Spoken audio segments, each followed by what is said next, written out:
mentioned the study that that you were part of. Could you speak a little bit more about that? What was the study trying to find out? What was the kind of the I know that it was from birth to late 20s, but yeah, what else did Yeah, you yeah, find yeah. in that study?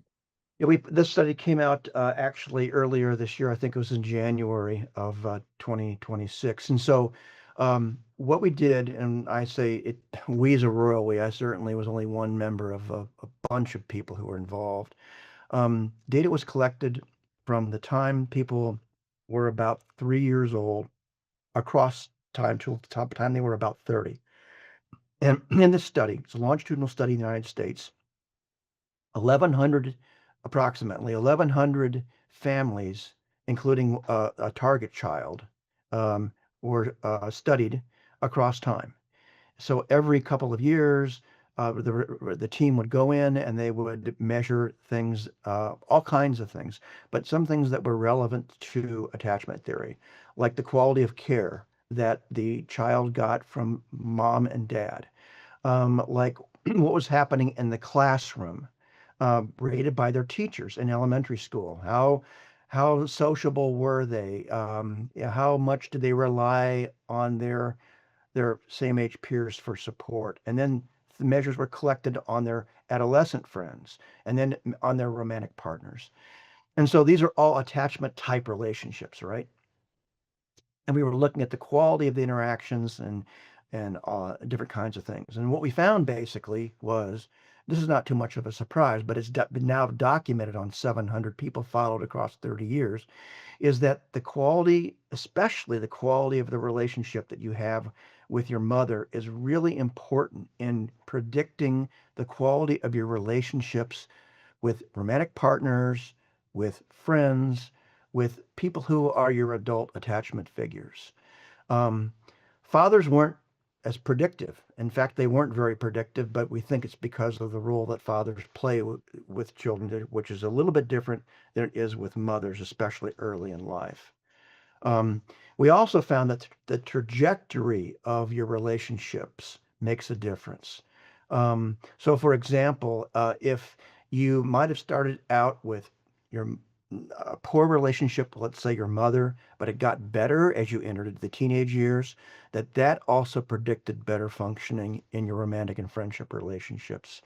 And the other thing that we found that's really important, I think, and this is something that we did not we sort of anticipated it, but we didn't know it'd be quite this strong, is the quality of your friendships in adolescence is also very important in predicting the quality of your romantic relationships and your friendships later in life. And we think this is important in part because with friendships compared to, let's say, parent-child relationships, it's more of a reciprocal thing. It's more of an equal status thing, and you have to negotiate them. When you're in a relationship with your parent or parents when you're young, it's more of a hierarchical thing. Your parents are older and wiser, and they have more knowledge, etc. And it's more of a top-down process, not entirely, but partly. With friends, you have to learn how to negotiate friendships. You have to learn how to, figure out how to support each other and things like that. And so having a really secure group of network of friends when you're, let's say, 15, 16, 18, that also is really important in setting you up for security later in life. That's such a fascinating study, and I think there's so much to unpack there. But first off, you mentioned obviously teenage and adolescence and the importance of that time. Was that also the time when the attachment style showed up more obviously? Let's say, like it was obvious that this person was a anxious attachment, or it was obvious this person was a because of the relational. What was the when was the time where we could see that the attachment style Yeah. kind of taking root? Well, that's a really good question. I mean, you can see it in some respects more easily when people can report it. So obviously, a young child may or may not be able to report, whether or not they feel like they have avoidant tendencies or anxious or secure. But you can definitely do that when a child's, let's say, in middle school or high school or certainly beyond. And so, one of the things that in this study, we were able to kind of see it when we could get the reports from, I mean, really see it when we can get the reports from the actual adolescents themselves. And so that may be another reason why that period was important, because they understood and had enough experience in relationships to know how they related to other people, and they could then report it. I think that's, matches up with my kind of anecdotal experience too, or me and my audience, my friends, because there is, well, right, when you get to that age of your life, the relational aspect starts to matter. Then you start to kind of self-reflect on how you react to that. So if you're Exactly. reacting to your friend a certain type of way, you understand that, and then maybe you don't have the ability to connect it to your childhood, but you definitely understand the difference there. Yeah, you definitely do. You definitely do. Yeah, but anyway, the reason why I think the study was important was because it was the first big study, 700 people, with really good measures at the right points in development across time to document how earlier events or earlier relationships were correlated with adult outcomes. And so we were able to kind of, document some things that had been long-standing assumptions in attachment theory, like the primacy of the maternal relationship.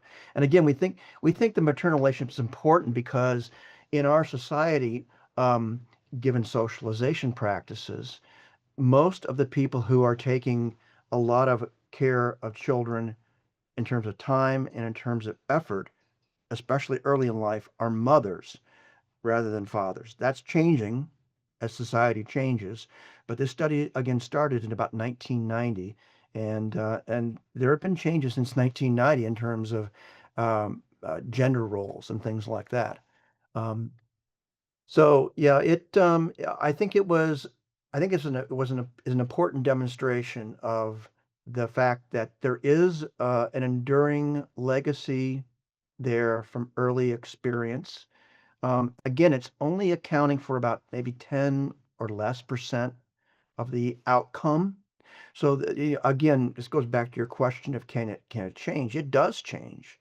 We can see it changes because the correlations between early maternal quality and your security in your or friendship relationships, the correlations account for about 10% of the outcome.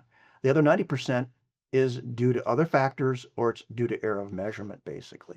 So that other 90% is really powerful. And we think that what accounts for those that other 90% is the other experiences that you have with different people that either do or don't replicate what your mother or father did earlier in life. And that brings in the lifespan view of attachment. That is you're continually changing the way you think about who you are as you have more experiences with more people. On the topic of change, then, is it purely relational? Can someone change their attachment style by themselves with like I guess therapy or like, self-reflection? Or is it something you have to kind of develop in someone else? Well, it's another very good question. I'm sure there are individually based therapies that can have people gain insight into why they might be insecure, and I'll help them once given that insight become more secure. But according to attachment theory, a lot of it depends upon the reciprocal relationship you have with your partner or your primary partners. And so I think some of the most effective therapies are dyadic ones, or relational ones, where the two partners are in therapy together and they're talking about, the past traumas they've experienced either with each other or with other people, and they're taught how to soothe and comfort and support each other in a way that their partner needs and that they feel comfortable giving. And you'd be surprised. I mean, here's one thing that's really interesting, I think, about a lot of this, a lot of this work. So we go to school for years and we're taught how to do math. We're taught how to, write properly, speak properly, etc. But how much formal education do we get about how to be a good partner, how to support people, how to be a good parent? I mean, those are really important things that we just assume you can pick up on your own through living or through talking with your friends or your peers about what to do.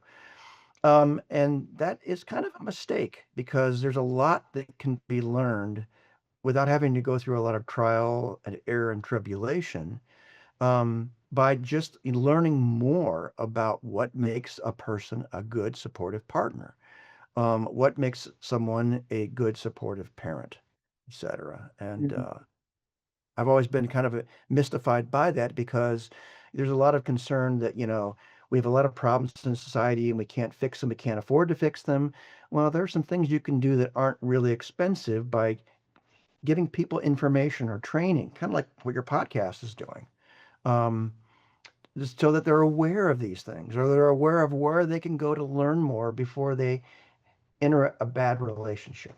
Absolutely. I think my generation is the test case for this, that we've grown up without none of these kind of pointers or information about what to do in relations. And so we're finding it very hard to kind of like, build these things. And I think that's Yep. why, so I mentioned before, that's why I started this podcast to try to get people to understand more. But it's also for myself to kind of understand more about, relationships in the world out there.